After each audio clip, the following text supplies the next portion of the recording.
and a shout out to the Periscope followers on this one. You have anything to say about Periscope? I don't know anything about Periscope, but look forward to getting some feedback from them. Yeah, they can Real time. so you don't know, they can do like little hearts, and then they can write comments on the bottom, and it goes all like over the world. emojis? Huh? Like emojis? No, I don't know if they can do those. But little hearts, if you tap the screen, you get a little heart. So that's like a like. That's all like a like. Gotcha. Yeah, everybody's trying to One up the other one.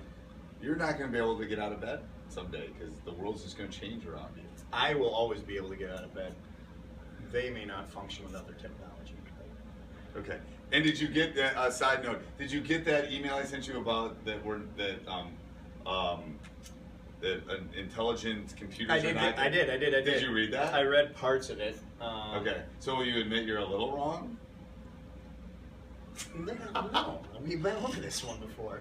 No, we haven't been over this one about intelligent computers. I'm going to taking side over the with world. Bill Gates. I understand, but Bill Gates was quoted in that article too that he probably overstepped his bounds a little bit. Sure. Yeah. Okay. And remember, my fear is not necessarily Terminator. Yeah, or like robots taking over, but more that technology is too intrusive in our private and daily lives. I do too. I mean, we're a little bit about how it's rewiring the brain chemistry, but that's besides the point. And I think we agree more than we disagree on that. Yeah. I just worry that you're going to Terminator. No. And Terminator's not going to happen. And I don't have Sky, whatever it was. I don't have a reference point. I don't know Terminator. You never saw the movie Terminator? Yeah, we went over this already. No, I did not see any of the Terminators. The only Arnold movie I think I've ever seen is Kindergarten Cop. Oh no, and what about the one where Running Man? Isn't he Running Man? Great movie. I always want to be the Running Man. That was a good one. I want to be the Running Man. Okay, so I'm going to get us back on topic. Yep, go ahead. Periscope. Good to see you. Periscope, welcome. This is what we do. We get off topic. That's what we do. This is what we do. What do we got here? Topic of the day. Topic of the day. And it's not Periscope like the one that goes in a submarine. Up in a sub, yeah. Yeah, but I mean, I'm sure that's where they got the name. There's also Meerkat, and there's something else too. I don't know what the other one is. But You know, it is the mirrors that makes the Periscope. Did you ever make a Periscope? I in did. science class? I did. Yeah, it was a good spy thing. Yep. All right. So the topic of today is what should we do about a shot clock in high school basketball?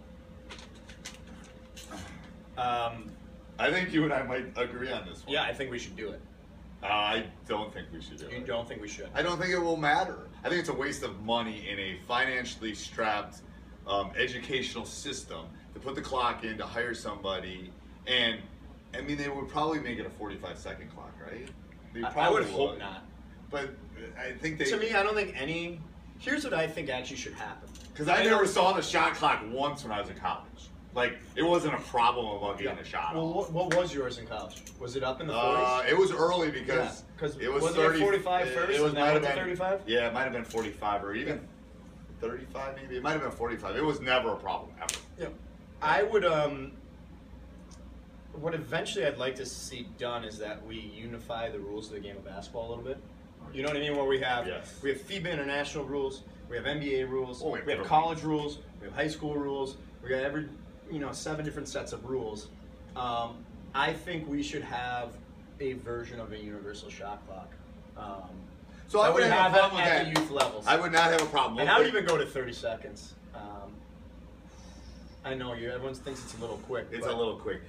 The problem is if you do it, then you got to do it for all these tournaments, all these little youth tournaments, everything. Yeah. That's a huge expense, and it's not as easy as you think to run a shot clock. Have you ever run a shot clock? Yes, I've run the shot clock several occasions. And it's hard, isn't it?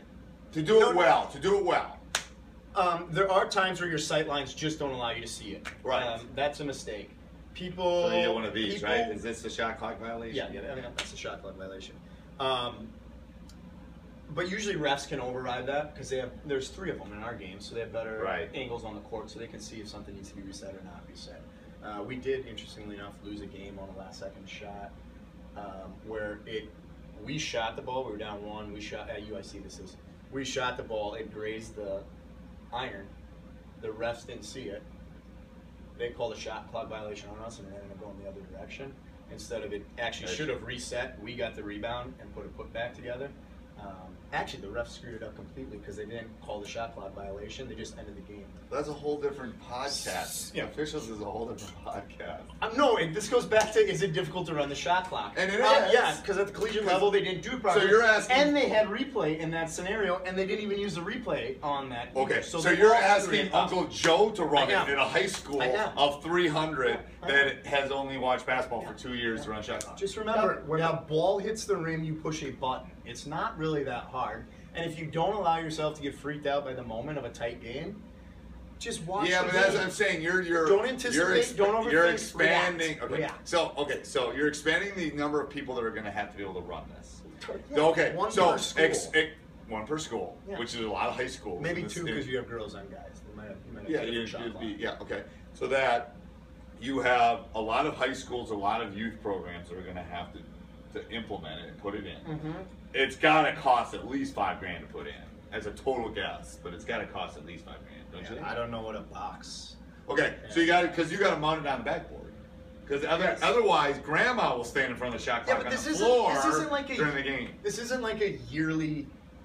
The only yearly fee or year-to-year fee is going to be to run the shot clock. Right, so it's the initial expense. I think if the argument is expense, like we can get find ways to get we'll cross expense off the reason not to do it. I'm not sure it makes the game any better. You don't think it does? I don't know. I'm not convinced it does. Do you think, how many shot violations do you think we would have in our conference, which is a big school, Wisconsin conference? How many times do you think we would have kids rushing shots? I think we'd have kids rushing shots a lot. Because of the shot clock? No, well, because they have to get a shot off by the shot clock. No, it'd be because of the good defense being played that they'd have to rush a bad shot up. I think you'd have 3 to 5, and 5 being on a high-end, rare occasion shot clock. That it becomes an issue. Because it doesn't really become an issue at the Division I level at all. No. Once in a while. More at the NBA level. I mean, I don't think teams play that slow in our league that it would be an issue. I think what I think is you get pace of play. I think you get more possessions. So it goes back to our another discussion about having 2 18-minute halves. So we just want more kids to play. We want more possessions, more kids to play. Well, probably. I think more possessions isn't necessarily a bad thing. I think aesthetically it's a more pleasing game. I do think that's, with college game going down to 30, I think they put that in on a 1-year basis, trial basis. I think 30 is too short for a high school game. I think 35 would probably be better. Better? 30. Yeah. 35 is actually, I'd be interesting. We should run the numbers to see how many times that it would actually happen. We went into like a minute of actually hanging onto the basketball, holding onto the basketball. Right, well, no, and then with changing of going to two in our state, they're going to 2 18-minute halves, that you've taken away 2 spots where people are going to actually try to hold the ball. Yep. So, I know there's a push in our state to go to the shot clock. I don't think it's going to happen.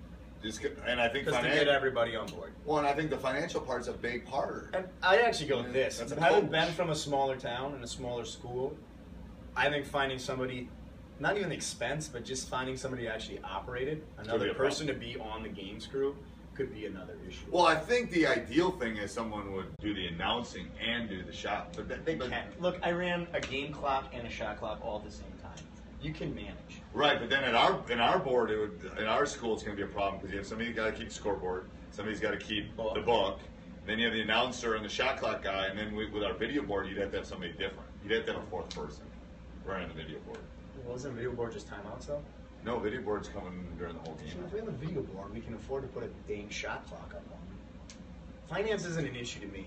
It's about the quality of the game. And it also is about, I think it prepares them for the next level. It does, but I like the uniform rule thing. I hate that. I hate that in Europe they play the game differently than they play the game here. I agree. It's a game of basketball. It's like, here's how you play soccer. Here's the rules. Let's play by it. Everyone should get together and say, here's the way we're going to play this. How's our lane going to look? Our lane doesn't even look the same. Yeah, I mean, I think, like FIBA should be the overriding